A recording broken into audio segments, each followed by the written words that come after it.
ქალაქში განვითარებულ მოვლენებთან დაკავშირებით გამოძიების დასრულებას ელოდება ბათუმის მერი გიორგი ერმაკოვი.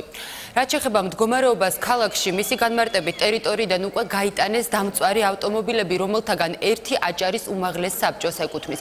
რამდენიმე კი საპატრულო პოლიციის ავტომანქანაა. პრეზიდენტის დავალებით ბათუმში ჩავიდნენ უშიშროების საბჭოს მდივანი და პრეზიდენტის ადმინისტრაციის ხელმძღვანელიც. გიორგი აბაშიშვილის თქმით, ადგილი ჰქონდა ძალადობრივ ქმედებებს, რასაც სიტყვის და გამოხატვის თავისუფლებასთან კავშირი არ აქვს.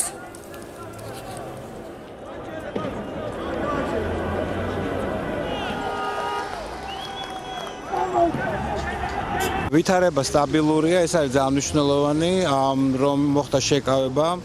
მთლიანობაში სამწუხარო ფაქტია, არიან დაშავებულები როგორც სამოქალაქო პირები, ისე პოლიციის მხრიდან. ყველას გაგვიჩნდა შეკითხვები, იყო თუ არა ეს დროულად შეკავებული, იყო თუ არა ეს ვანდალიზმი, მხოლოდ რომელსაც საერთო აღარაფერი არ ქონდა უკვე სიტყვის თავისუფლებასთან. ყველაფერი აღდგენილია და გაწმენდითი სამუშაოები დამთავრებულია, დაზიანებული ჰქონდა